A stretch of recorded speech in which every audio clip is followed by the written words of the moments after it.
The latest US job report came in much weaker than expected. Instead of adding in jobs, the economy actually lost 92,000 jobs in February. On top of that, previous months were revised down, meaning that the job market was weaker than originally thought. The unemployment rate also ticked up to 4.4%, and fewer people are even participating in the labor force, which can sometimes mean workers are getting discouraged. Now, there are a few things happening at once. A large healthcare strike temporarily removed about 31,000 workers, as well as the economic uncertainty, including things like tariffs and government policy, are also creating noise in the data. So this job report doesn't necessarily mean that the economy is collapsing, but it does add more uncertainty to the job market right now. Healthcare strike pulled 28,000 workers. That's temporary. It'll bounce back. But the other 64,000? That's real. One bad month can be noise. 3 in 5 months? That's a pattern. Stay cautious, but don't panic yet. The economy lost 92,000 jobs in February alone. Unemployment increased to 4.4%. In December's numbers were revised down, so what we actually thought was a good month wasn't at all. The healthcare industry, which has been propelling growth for the past year, was actually down 28,000 jobs last month, but that was mostly due to a healthcare strike that's resolved itself. But here's the bigger picture. Long-term unemployment is at 1.9 million, which is up from 1.5 million at this time last year. The average job search is now at about 26 weeks. Job searches are taking way longer than they usually do. And this isn't news for anyone who's in the thick of it, but the data's confirming what you're feeling. This job market really is the Wild West. Dow hits 50,000 and everyone celebrates. But try paying rent with stock market gains you don't have. 92,000 people just lost their income. Wall Street parties while Main Street panics.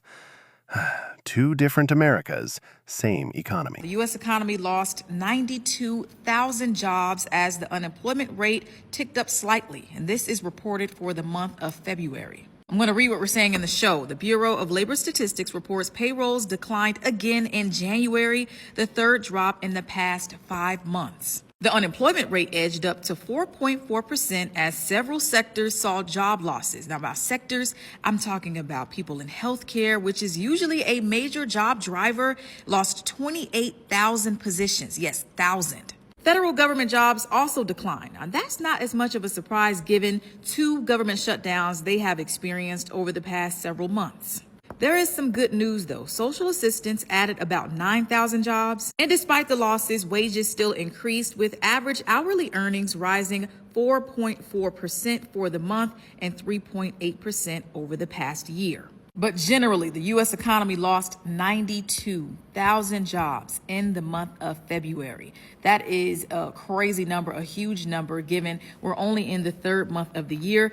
They told us that December would bring a profit. Now it is a loss. They told us that 600,000 jobs would be added. Now it is less than 200,000. Every revision makes the situation worse. At what point will we stop trusting the first figure they give us? Because the jobs report just dropped 27 minutes ago, and it is not pretty. We have lost 92,000 jobs month over month, ticking unemployment up to 4.4%. In addition to that, there were revisions to 2 previous reports.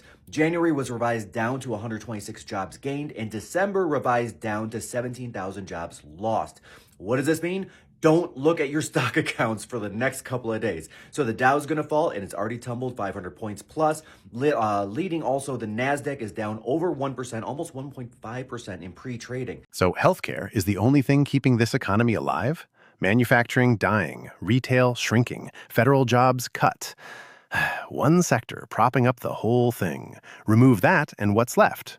A very fragile illusion of stability. This economy lost 92,000 jobs last month. Wall Street expected it to gain 50,000. That's a 142,000 job miss. February jobs report came out this morning, and I cannot overstate how awful of a jobs report this was. Healthcare lost 28,000 jobs, partly from the Kaiser strike. And healthcare this past entire year has been the backbone of the labor market. Manufacturing lost 12,000 jobs. 14 out of the last 15 months, we've seen a decline in the manufacturing sector. And unemployment ticked up to 4 4.4%. The BLS also revised December and January down by 70,000 jobs. December went from positive 48,000 to negative 17,000, and January went from 130,000 to 126,000. So still reasonably solid, and January largely driven again by healthcare. The total job gains since May 2025 are now negative 19,000. We have lost jobs over the course of almost the entire calendar year. You layer on top of this that gas prices jumped 27 cents in a single week, and that oil is up 40% this month because the Strait of Hormuz is effectively closed. Brent crude is sitting at $92 as we speak. Now the question is,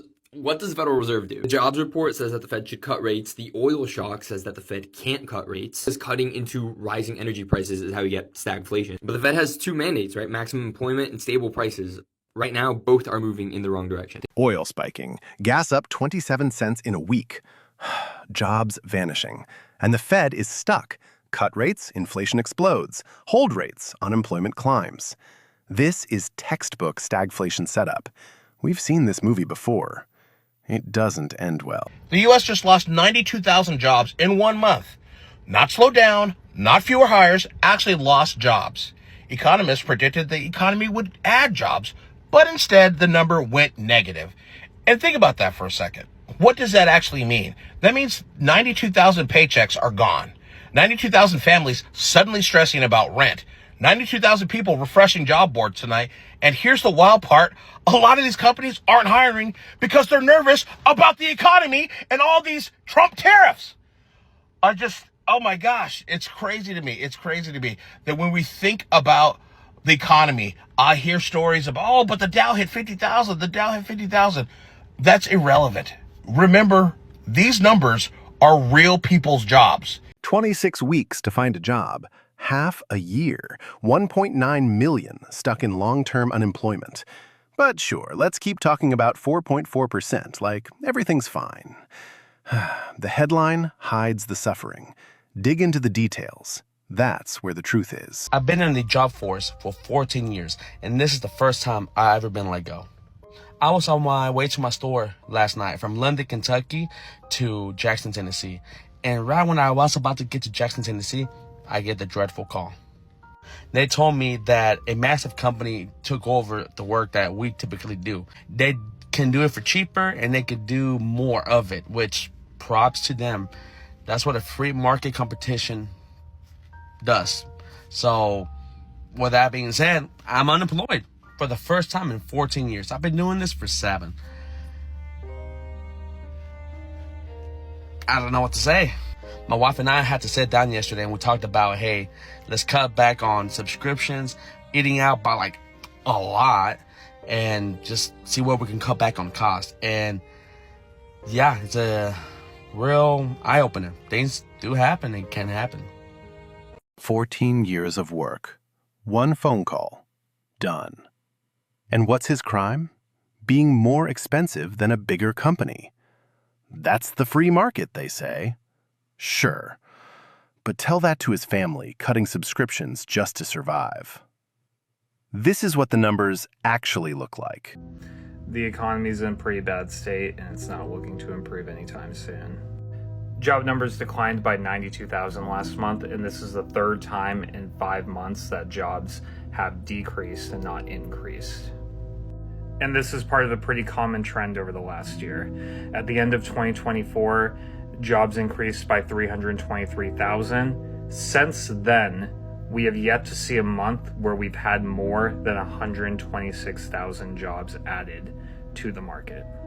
I don't like being the bearer of bad news. I don't like being a downer, but I also don't want to lie to people, and I just want to give everyone the facts. If you were looking for a job or you were looking for a raise, it's not on you. It's just a national trend that's continuing to see low to no growth. 3 drops in 5 months. Never above 126,000 since late 2024.